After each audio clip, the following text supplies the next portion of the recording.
Good morning.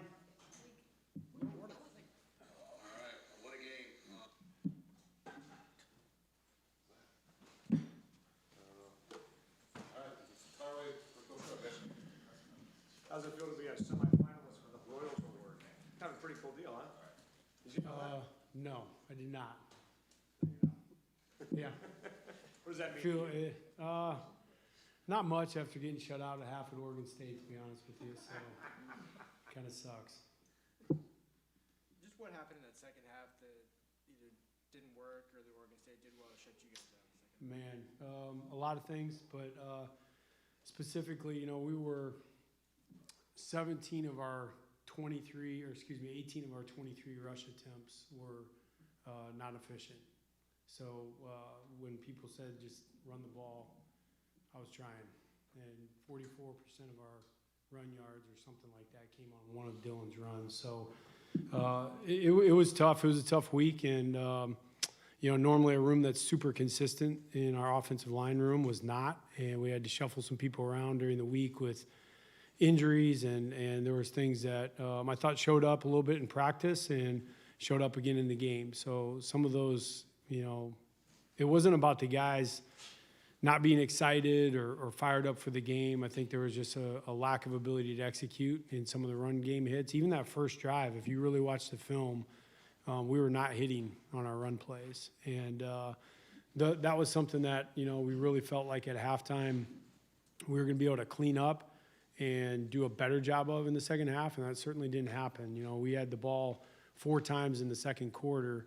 We had the ball 4 times in the second half. So that was the most difficult part. You get in a game like that, which we just got done playing in against Utah, where you have to be proficient and make the easy plays easy, and we certainly didn't do that. And it got behind the sticks, and that was, just bad execution. Honestly, I thought it was the worst half of football we played all year, including the Arizona State game.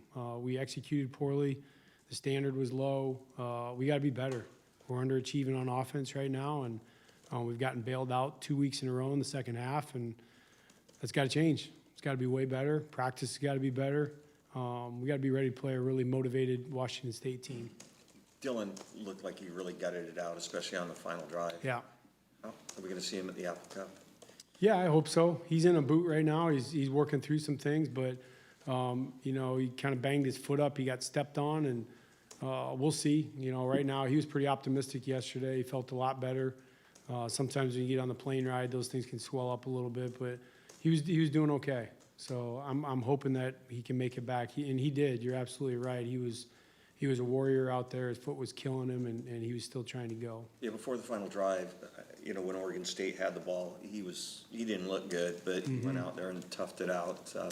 Any hesitation on putting him back in, or did he say? No, I trust Dylan. And, if he knows he's going to go out there and be a liability to the football team, I know that, he's not going to go out there. And I didn't feel like he was, so sluggish that he couldn't run the ball, certainly. I didn't feel like there was any cuts, even watching film, that it was, problematic to have him on the field or anything like that. I thought he was still getting his shoulders square, running hard, and making good decisions. Have you seen the running back depth grow at all this season? I know coming into the season, you said you were looking for a couple of guys to separate. Aside from Dylan, have you seen that separation? Yeah, I think Tybo has improved a lot, and I think he gets better every week. There's something new that comes up even in practice, just that he learns more of the subtleties of the offense and protection scheme and all those type of things. So I certainly think that part has grown. I think Will has gotten quite a bit better, just become a more complete player. Rich and Sam, just have continued to struggle with injuries. That's probably the one frustrating part is, Sam's working back from a shoulder, and Rich has kind of been in and out with knee problems. And so it's just been tough to get, a consistent bearing on those guys. But I do feel like we're getting there, and you see growth from a young player like Tybo, and it makes you hopeful that, he can make a big impact in one of these games. How did Jaylen come through? Great. He did. I know he was – all the guys were. I mean, there's some of those throws in the first half. It was tough to catch football in conditions like that. And I thought his response after the game was outstanding. He wasn't worried about his – stats or anything like that. He was just unbelievably fired up that we're 11-0, and I just thought it showed a lot of maturity by him. But I think he played 32 snaps somewhere in there and got through it just fine. Felt good after the game, and I think it's something to build on. I think that it's going to give him some confidence that he was out there in a physical football game against a good defense that he could have been a little bit nervous about. I didn't see any hesitation on film at all on how he was playing. So I think it's something that we can feel really good about moving into the next week and building off that. You guys, for second consecutive week, you went against one of the top statistical sack guys in the country in Chatfield, and he didn't do anything in that game. Ellis didn't do anything the week before. It seems like your tackles have been on point in that way. How would you assess the offensive line and the pass protection in that game last week? Yeah, I thought the pass pro for the most part was really good. There were certainly some plays. Obviously, Mike made some big plays with his feet, scrambled out on a couple of plays. But overall, I thought the protection was good. I thought the pocket, the integrity of the pocket was pretty good all night, especially for such a good front. So the protection piece, I thought held up, and obviously the part that we needed to take a better step on up front was the run game. What'd you think of that pass from Penix to Westover? I saw it from an end zone view last night on TV, and it was kind of stunning how he threw that thing in there. Yeah, it's hard to say that. It's not hard to say, I guess. We see Mike make throws every day. And so when the NFL scouts come and they ask about stuff, I'm like, yeah, the throws you're seeing on Tuesday and Wednesday are showing up on Saturdays as well. And, Michael is certainly capable of making almost any throw on the field. What I was really proud to see was not just that scramble where, he makes an incredible play in the backfield, makes three guys miss, rolls out to his left and quickly finds Jack. And it's the plays like on 3rd and 4 where he sees a zone drop and there's a little pocket there and he runs, he doesn't slide, he gets forward and lunges and gets the first down. It's plays like that where I think utilizing his feet, in the right way and not being, reckless with that has been a big growth point for Mike in the last couple of weeks. And I think that he can continue to make people pay a little bit with his feet. So the last pass to Rome, looking at kind of a bubble screen call for the top there, is that all just a decoy? Is he going there the whole time? No. I mean, I know as a play caller, anytime I have X fade tagged on the backside of a play that there's a pretty good chance 9's going to be going over there. But no, certainly if the numbers were right and Mike felt good about the screen to Germ over there, he certainly had the okay to take that. And he just felt super confident about the backside throw to the X and made a great play. Rome made a great catch, and that's a pretty good connection. Is that where you would have gone, or would you have gone the screen? Well, I can't throw as good as Mike, so I don't know. I probably would have thrown Not to the now, screen. 20 years ago. I probably tried to run draw or something, but no, it was great. Mike's just so instinctual about those moments, and I think that's where not forcing it at the wrong time, and just having supreme confidence in the play that he had to make, and threw a great ball. And it was at that point in the game it had cleared up quite a bit as far as rainfall and things like that. So I think grip on the football, ability to catch it, things like that, were all playing in Mike's favor. We're seeing him run a lot more in the last few months compared to last year. Design runs, improvised runs, right? How much of that is just you guys just getting to the end of his career and just saying, just go for it, man? No, I think, I just believe as a quarterback coach in general, I just think when players are athletic, you have to be very careful not to abuse that, because Mike's job and his biggest attribute is to be a great thrower, and a great decision maker. And so constantly putting him in harm's way, I think, would be silly on my part. But calculated punches at the right time, I think, is with a guy like Mike is obviously pays off. So there's a piece there where Mike, I think, makes good decisions of not putting himself when he doesn't have to in danger, but at the same time when he can be a red zone threat or a third down run threat, having good opportunities where he's protected is smart. Ryan, you said you guys are underachieving on offense right now. Where specifically do you feel like you guys Well, I wish it was just one spot. I feel like there's some things that pop up the last 2 weeks in different capabilities, and this last week it was certainly the run game, and it was a night where we really, really needed it, and we needed it to step up. As Mike was asking earlier, I didn't feel like the pass protection was bad, but it was pretty tough to throw the ball. We were trying to get easy hits and hit a couple good screens and things like that, but you know, at some point you got to be able to stress the box a little bit and push people around. And again, it was not I mean, the guys were up for it. You know, they felt awful. You know, yesterday was not a good feeling. You know, they were, you know, unbelievably excited to be 11-0 and gracious teammates, but they're frustrated. They were super frustrated, and we should be. You know, we got to do a better job and have a better week of preparation for sure. But I thought specifically, I thought our early down, you know, run success was really poor. It was the worst it had been all year, and that showed up. Even plays where we were successful, DJ was breaking tackles, and so just those initial hits, as I mentioned, it was like 17 of 23 runs were non-efficient runs, and that's, you know, you can feel that when you're calling plays, and it's like, oh dang, we're not getting any hits here, or if we are, we're getting hit in the backfield and he's breaking a tackle. So, but the guys are up for the challenge. I know they will be. I know every time that I've challenged that room that they've stood up and made it happen. So I'm hoping for more of a consistent gel this week at practice. We're not shuffling so many guys and a little more healthy, and hopefully that can pay off for us. The decision to go for 2 could have loomed very large in this game, but what just all went into that decision at the end of the half there? Well, you know, I certainly don't want to sit there and pass the buck on the book, quote unquote, but it was a pretty clear read for us. You know, you have whether to go for 2 or not. Early in the game, you know, I do think, you know, I know Coach DeBoer contemplated that one a little bit just because it was so early, and certainly in a game with adverse weather conditions, you don't want to chase points. But it was a pretty clear go for us, and felt good about the play that we had. And you know, again, it was another play to have Rome isolated on the backside by himself, if possible. And we missed it. So, but yeah, it absolutely could have. You know, you missed that field goal, so you don't get those 3 points. You missed the 2 points for the 2-point conversion, and you fumble on the 3-yard line, and those things all add up pretty quickly. What are you seeing from Jaylen as far as when you feel like he'll be ready to make an impact, you think? I really thought he was going to make a play on Saturday night, honestly. We had a couple plays in that I felt like with the right coverage or opportunity that J-Mac would get loose. So I think he's completely ready. I don't think there's no play on the call sheet where I'm like, oh, I don't know if he'd be ready to do that. He's certainly cleared, and we put him through the gamut last week, and he definitely responded. So I felt really confident going into the game that he was at full health. So there isn't anything limiting him or anything like that. The rain it started well before the game, and it was pretty relentless and heavy until about midway through the fourth quarter. Did that alter the game plan, your play calling, and did you talk to Michael during the game on what he was comfortable with those conditions? Yeah, you just have to be obviously a little bit flexible.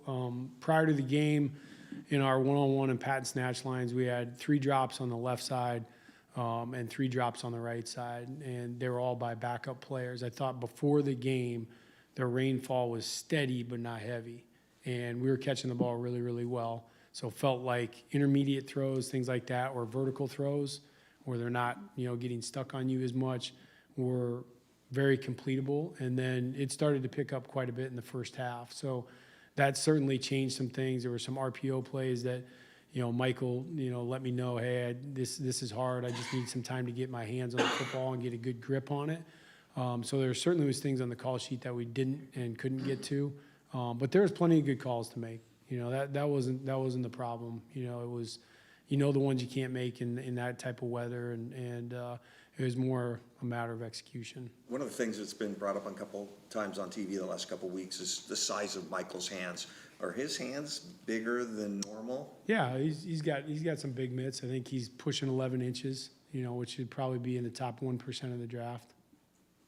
Ryan, in terms of opportunity, no team in the Pac-12 era has ever run the table, gone undefeated. In a historical context, that's never going to happen. You're never going to have an opportunity for a team to do that either. So what is the thought on the opportunity this team has in front of it this week? Yeah, you know, the thing I would tip my hat to the kids on is I think they've been really self-aware of what the whole season has meant and what the opportunity is each week. And every week that goes by, obviously the pressure gets a little bit more and things like that. And they certainly haven't.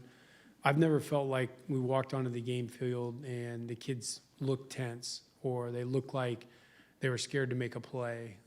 So I think that how they're handling it, number one, is is phenomenal, and just their way they're going about their business.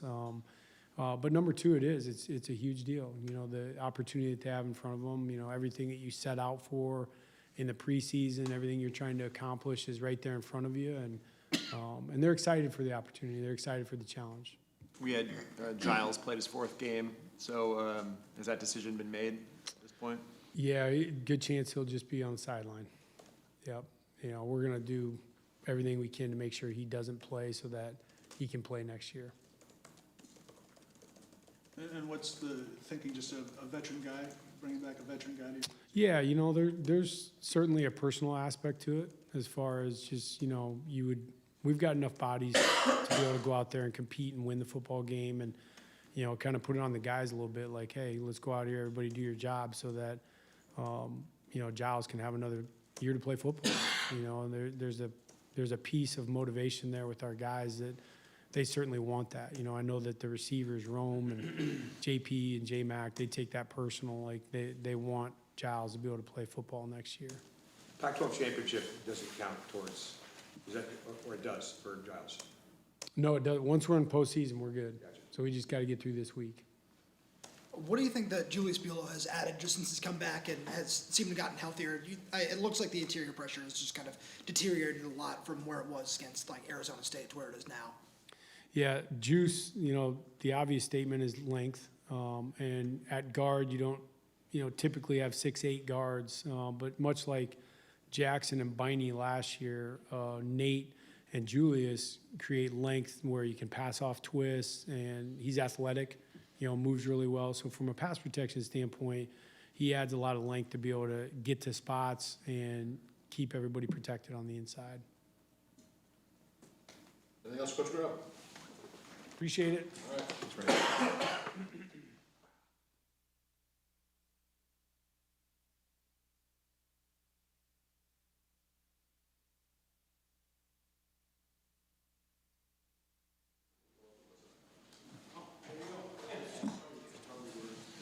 Guys.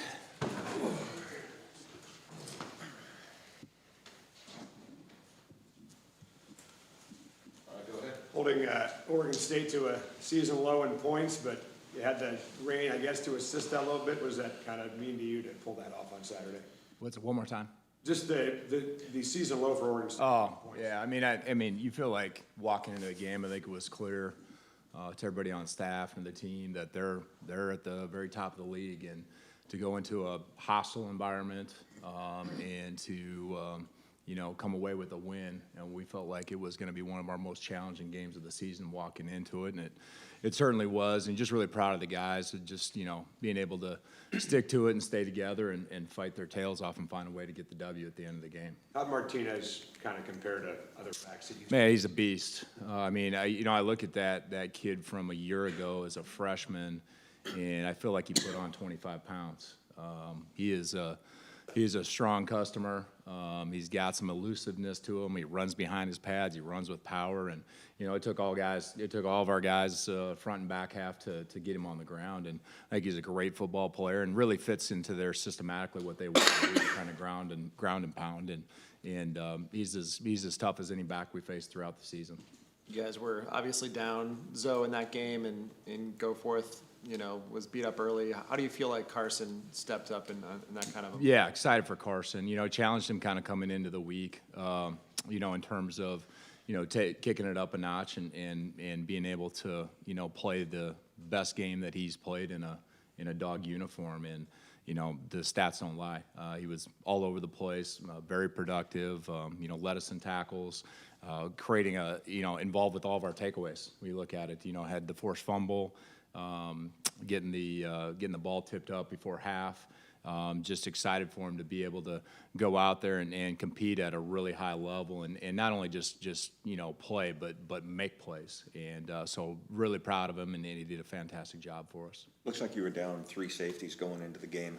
Mikkel had to play a lot. How did he grade out? What's that? Mikkel.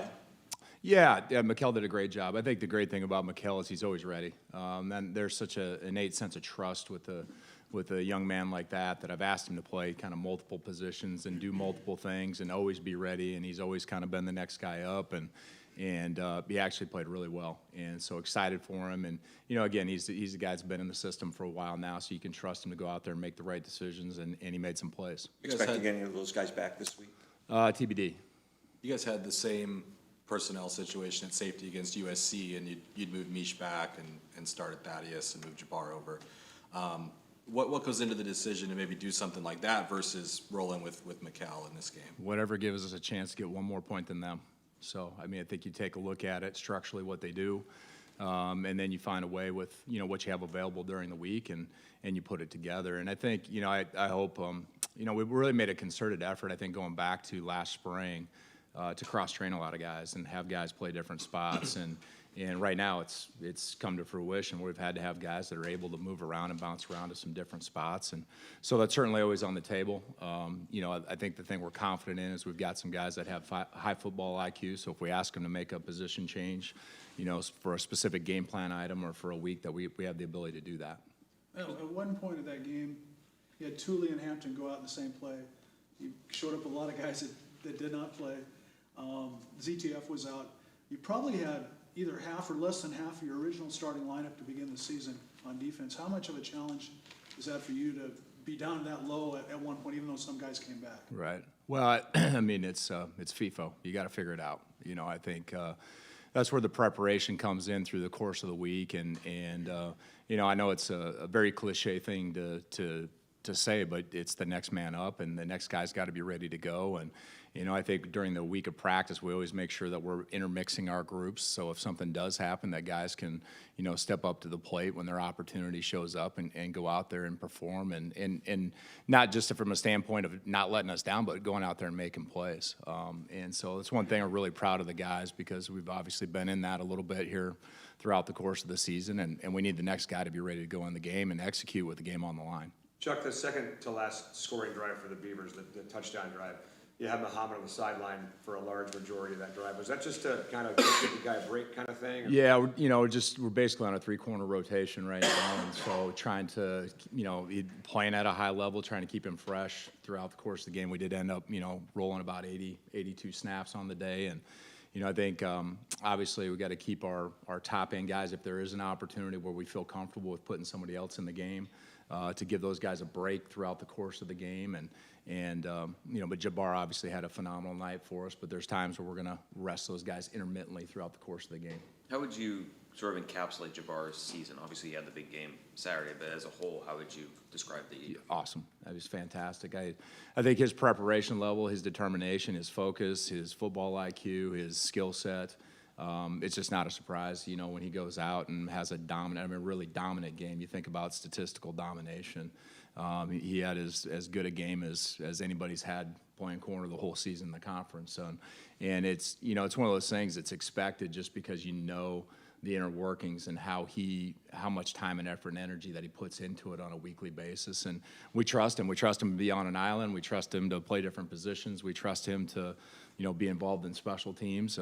And really, really pleased with where he's at for us right now. Chuck, you give up the 16-play drive, and then the offense goes 3 and out. You go back out there, and I'm curious about, toward the end of that, getting the stop for the field goal as opposed to giving up what would be a good Critical touchdown. What did you see late in that drive that your guys did to get off the field? Mental toughness. Honestly, when it boils down to it, going back to the 16-play drive, first of all, we had some opportunities to get off the field there, and we need to. It's a couple of second and long executions that we allowed them to keep. You get a team into 2nd and 12, you're starting to talk about third down and getting your third down package out there, and obviously allowing them to convert some second and longs and keep that drive alive. Meanwhile, keeping our offense on the sideline, which is never a benefit to us.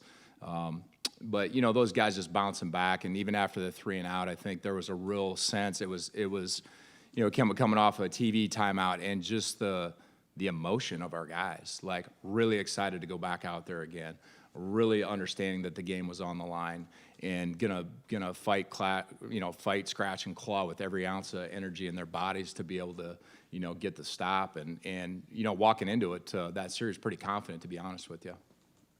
On Thule, they showed a graphic in the game that when he was on the field, Oregon State was averaging, I think, 3.3 or 3.6 yards per carry, but when he wasn't on the field, 4.6 or 4.8, whatever it was. What does he do that makes him so good and allows him to be such a difference maker up there? He's dominant. I mean, he's just, man, there's 1,000 things, but it starts first of all with his block destruction. I think you watch end zone tape on 91, you're going to find him separating off of blocks and in the backfield a bunch. His football, his understanding of where the run play is going. I think that's where, you know, him and Tui paired up in there. They knew they were calling out every run play directional. They know which way the play is going just based off of tendencies throughout the course of the week. And so a combination of his power, strength, and quickness getting off the ball and then knowing where the play is going. And we're great. It's great to have him back out there in more of a full-time capacity, really kind of for the first time in a long time during the season. And it was certainly his type of game. And I mean, I think he was, you know, quietly the key to our victory. Is this the best Trice has been since you've seen him? Yeah, I mean, just, you know, you think about gets going with the sack early, but you look at his quarterback pressure numbers again, and how many. I think you look at you know, their quarterback play during the course of the game and how much he impacted the mindset and demeanor of the opposing quarterback. You know, I think obviously felt like their quarterback was uncomfortable in the pocket, felt like the clock was ticking, like there was a limited amount of time for him to throw the ball at times, and Trice being able to get some hits on him in addition to the sack, you know, absolutely a massive piece of, you know, our success. You mentioned Thule. I mean, it seemed like he got nicked a little bit mid-game, but then he came back. How did he come out of it at the end? I think he'll be solid. Yeah, just old man stuff, right? So been playing a lot of college football, so I think we'll hope to have him back. Cam Ward, his skill set similar to anything you've seen this year? Yeah, oh yeah, the guy at SC, very similar. So I think escapability, top notch, as good as anybody in the country. Arm talent, top notch, as good as anybody we've faced. Creative, you know, and you know what he does when the play breaks down. I mean, it's hard to draw that stuff up. So, and we faced him last year, and what you see, and everybody's had their challenges with him, and so, you know, it's just a concerted effort to collapse the pocket, try to maintain him not, you know, creating, and then making sure your coverage in the back half stays really sticky. ZTF started and finished the game, but seemed like he was gone for a long time in the middle. Any way to explain that? Was he ill or injured or? No, guys, just got, you know, it's the 11th game of the season of a very physical game and a very physical season. I mean, I think you look at our back half of our stretch run here, it's like it's a lot of physical games, and there's guys all over the place. I mean, there's not a single guy out there that isn't playing through stuff, and sometimes we got to, you know, pull them out for a minute before we can get them back in and get them going on the field. How much different is Wazoo's offense schematically under Ben Arbuckle than it was last year? Very similar. I mean, a lot of air raid principles. I think there's certainly some new nuances that they've incorporated, but you know, it's very much wide open. You know, you look at their top 5 in the country in passing yards per game, and you know, a lot of that's number 1 in their receiving core, doing a great job with it. But schematically, I don't think there's a ton of differences out there. Just try to spread you out and make you play in space a lot. Chuck, you guys are, I think, second to last in the country in penalty yards per game. You had 10 more on Saturday. Not all those on the defense, obviously, but a lot of offsides. The offsides is an issue, yeah. Yeah, I mean, it's an issue. It's got to get fixed. I mean, I think we've talked about it repetitively, and guys understand the awareness in the moment. And I think when you're, you know, when you're a good football team, people are finding any little edge or advantage that they can to steal yardage on you. And that's something that's unacceptable. And it starts from the top down. It's us as coaches. It's me as a coach. It's our guys understanding those are critical plays, and we can't allow it to happen, because when you get when you jump off sides, it's only negatives. At minimum, you're giving away 5 yards. You know, B, you've got a launch ball going down the sidelines that you got to make sure isn't caught, and you also don't get PI on it. So it's something we have to get fixed. So it's week 14. Right? Like, correct. Why do you think it can be fixed all of a sudden now? It's a thing that I think, you know, if you want to have an opportunity to, you know, win a championship, then your detail level has to rise every single play. Anything else? All right, let's go. Appreciate you guys. Happy Thanksgiving. You too.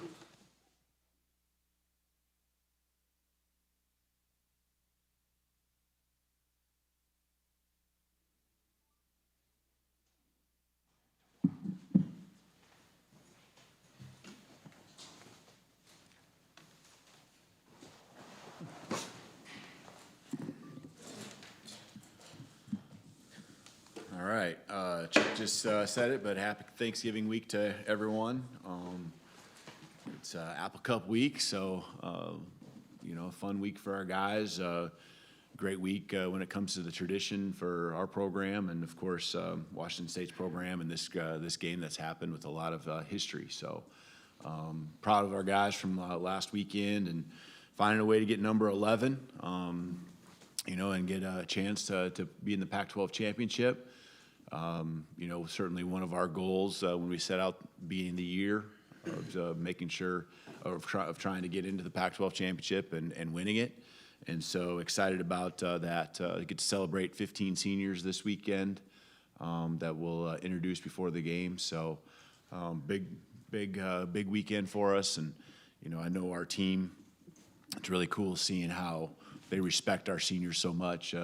Just some questions I even had for the Unity Council here today, just simple stuff. But, the younger guys really looking to, the seniors for a couple of those, small decisions that they want to have made. So proud of where we're at. I'm stealing Raylan Goforth's saying that he had during my coach's show the other day. And he said, "Job's not done," when asked about winning 10 games and doing what we're doing. And that's where we're at right now.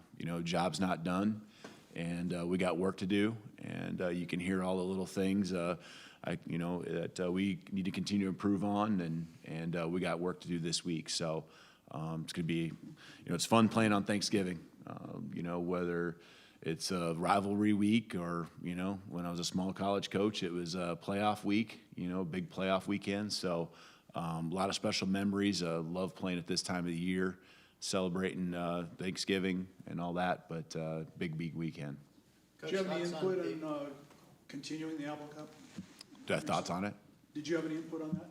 Yeah, definitely. I think it's a great game for us to continue to play, and so I'm excited that between us and Washington State, we can find a way to make it work. So just back to what you were talking about job's not done.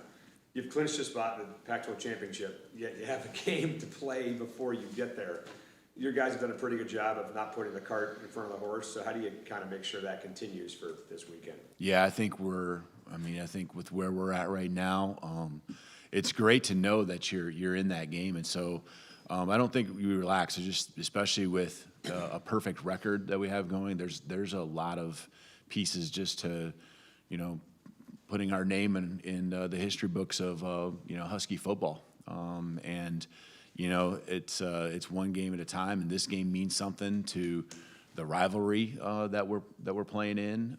It means something to winning 12 games, being 12-0. There's a lot that we're playing for, and obviously the big picture with the playoff and things like that too. So we'll have some fun with the rivalry, just with having alumni speak to our team and showing them the importance of it for those especially who are new to it, whether it be freshmen or transfers or anything like that. So it'll be fun, and we'll be up for it. We'll be ready. It's gonna be a beautiful day at Husky Stadium.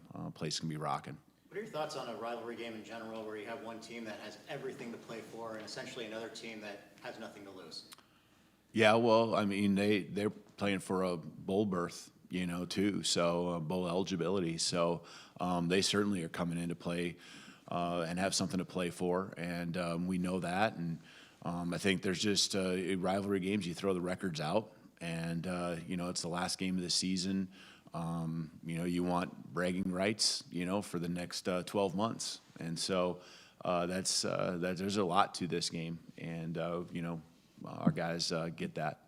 On that last throw to Rome, just when that play came through your headset, what was your thought process? And then also just when you were seeing pre-snap, can you kind of walk us through that? I loved it. I loved the call because it wasn't just smacking your head on a bunch of guys up front. When it comes to their defensive front, their D-line, their linebackers, it gave Michael some options. You want your best players to have a chance to win the game for you.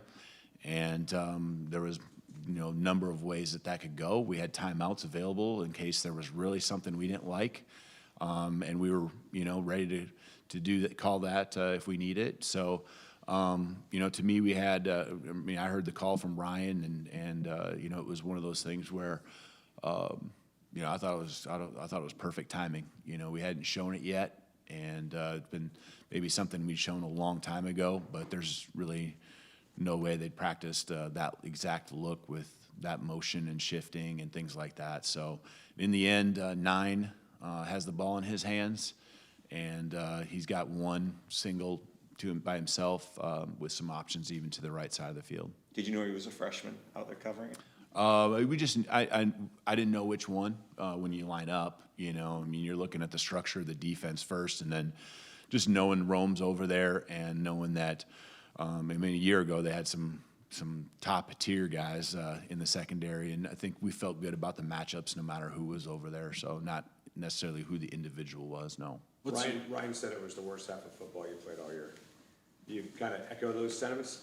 Yeah, I mean, you know, we've talked about it, and it's we have a high standard, you know, and we've played some extremely good football, and this group, when you challenge them and you show them how the details weren't executed at the level that they need to be and that they can be, they've always risen to the occasion. It's not a thing anymore where, you know, you challenge the guys or show them the mistakes and, you know, all of a sudden they lose the confidence. That's not going to be the case with our group. It's going to be a matter of them realizing, okay, let's go back to work on Tuesday when we put the pads back on and let's get after it. And, you know, their hopes, dreams, and the goals that we've had at the beginning of the season, you know, that there's a standard on how we've got to this point, and we make sure we remind them of that. And, you know, that's what's going to bring great energy, great enthusiasm, a great work ethic tomorrow to practice. What's your optimism level that you might have Dylan available this weekend? Yeah, I'm pretty I mean, I don't want to say confident, but I feel very optimistic, yeah. You've obviously built some sustainable teams over your entire career. You're 30-1 in November, which is obviously a reflection of, despite health issues, injuries, you're able to finish the season strong everywhere you've been. And I'm just wondering, what do you think goes into building a sustainable program? What has allowed you to do that at multiple places? Yeah, having people around you, coaches and players, that really want to do something special, and realizing that week 1 there's things to learn from. Week 3 you know, go all the way through the season. There are things to take from every game and keep applying it. And you know, just you're always trying to improve. And when you get to a point where, you know, you have these big games, your chemistry of your team needs to be in good order, and the fight, you know, that it takes to win big games, rivalry games, against teams that you know, are really good themselves. It's just a matter of, you know, bringing it all together. And, you know, you're going to have maybe not your best unit out there because of injuries, or, you know, you're going to have weather, but you're going to have some confidence going into each and every game because you know what you got. You know that the guy next to you is going to give everything he has, whether that's a coach, whether that's a player, and you're going to fight till the very end. And, I mean, there's just, you know, never sell yourself short on what you're capable of achieving. So you just talked about the second half and worst half, whatever. Yet you win against the number 11 team in the country. You got this November gauntlet. You won the first 3. Have you ever kind of taken a step back and just been a little impressed at this team's resiliency?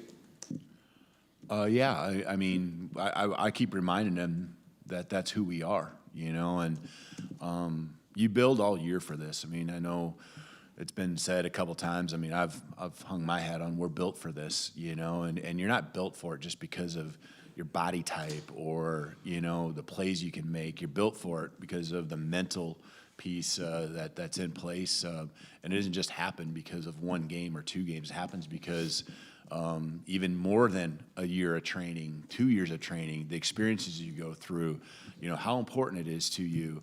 And, I mean, you know, guys saw, I mean, at the opportunity defensively, you know, Coach Morrell talked about the timeout, the TV timeout, and I saw it right in front of me, the energy, and they were all jumping up in the air, and you got guys on the sideline supporting the defense.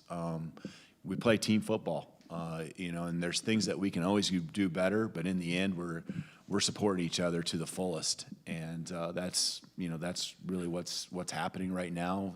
That's what leads to the resiliency, is because it's a fight that our guys are in, and they're going to fight till the very end. Kalen, Saturday is gonna be the last Pac-12 game played in that stadium. I'm wondering, before you got here, when you heard the name Pac-12 or Pac-10, what did you think of about the football that was played out there? Yeah, I mean, quality high-level football with, some big-time teams that have done some amazing things over the course of the history of the Pac-12.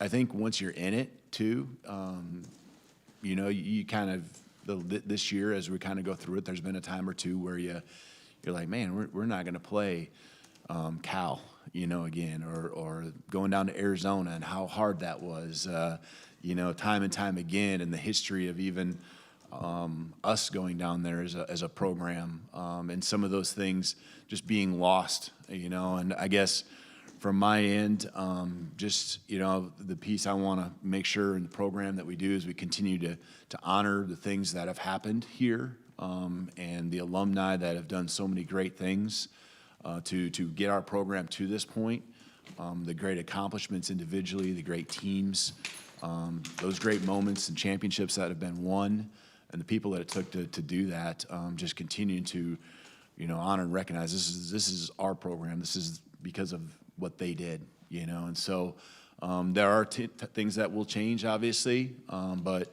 we always want to keep remembering what got us to this point, and the Pac-12, certainly in the history of the Pac-12, has been critical to the history of our program here at UW. Is Vince Menley's absence Saturday injury related, or kind of a setback from what happened earlier in the season? What was the last part?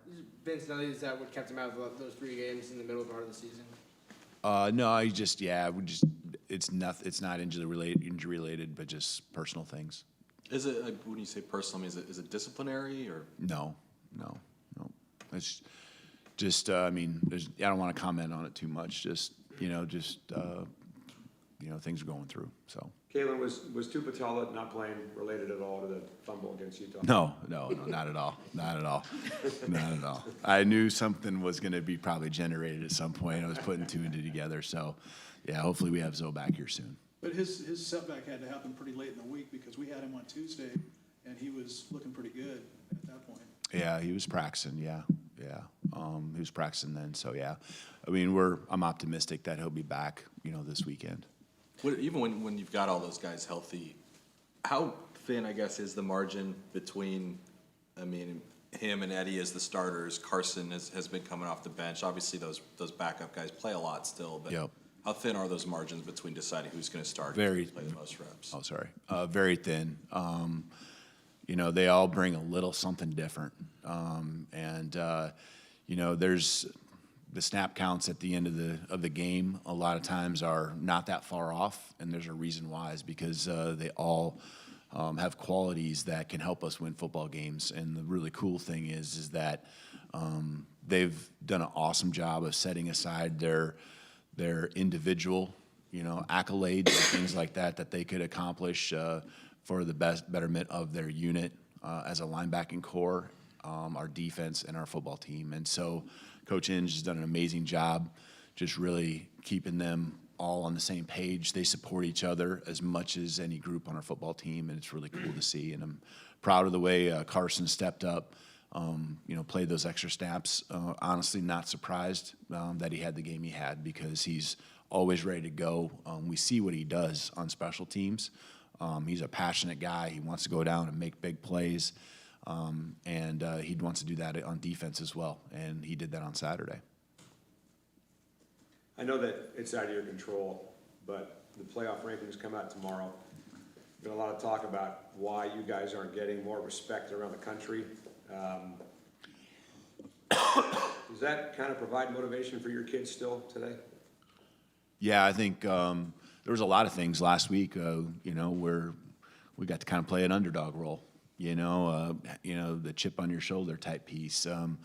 I'd be lying if I said that wasn't part of just us getting ready to play a third, right, ranked team in a row at the time of when we played them. And so, that's a challenge. I mean, it's one thing to go back-to-back and play 2 ranked teams. It's another thing to go back-to-back-to-back and play a team that was ranked 10, 11, 12, depending on the poll, and a team we're playing at their place, where they had won, I think, 9 consecutive, and with a great environment, and they were amped up to play us. There's no doubt about it. That was going to be we knew that was going to be a tough game, and so that, along with just maybe a little bit of an underdog and wanting to continue to prove that we are a complete team. We can, people always nitpicking on this and that and where we're maybe a little bit short, but there's areas in our football team where we're the best in the country. So let's talk about those strengths too, and just the fight that these guys have. But we have to just keep doing what we're doing. We just got to keep winning, and we got to focus on winning this weekend. Can't get caught up on anything that we've accomplished last weekend, the week before, the week before that. And this game is focus number one, the ultimate priority. And we know we got to get that done here to get it and make sure we get a dub on Saturday.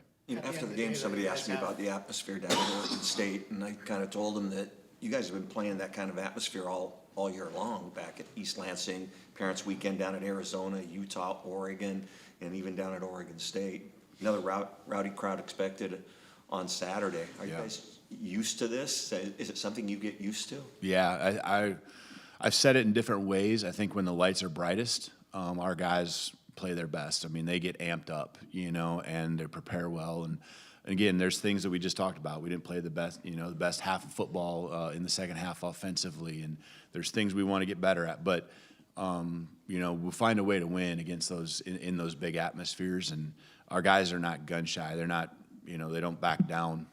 So being booed and all that kind of stuff. I mean, that's just fuel for the fire when it comes to our guys stepping on the field. So, we've felt like since day one we've had that target on our back, or on our chest, I guess, wherever you want to call it. But just knowing that we're going to get everyone's best punch and best shot, and it's been fun taking those on and being able to still stand tall here through 11 weeks. Do you want the crowd to boo on Saturday? What's that? Do you want the crowd to boo on Saturday? Well, I'm sure part of it will, right? Part of the crowd. So but the best thing about Husky Stadium is it's going to be loud and awesome. We know it's a home field environment for us that we don't take for granted. At the end of the day, you guys have 4 top 25 wins, and you take a look at the overall body of work, and compared to the other undefeated teams in the country, you have the toughest strength of schedule. Is this program not getting the respect it's deserved? Would you be surprised if you weren't in the top 4 when the CFP rankings came out? Yeah, I guess that's for them to determine, but I am proud of what we've accomplished, and I think what we've accomplished is strong. And so we faced, we can't lose sight of what the conference was before the season started, and the quarterback play that exists. Cannot forget about those things, cannot forget about what the conference record is against other Power 5 teams, and our placement there. And, we're playing really all the best teams. It wasn't like we're not playing some of the top teams like maybe it was even a year ago, right? I'm just really proud. That's the thing I'll say over and over again. I'm proud of what we've accomplished up to this point. But again, say it again, job's not done. Good? Thanks, Kalen. Yep.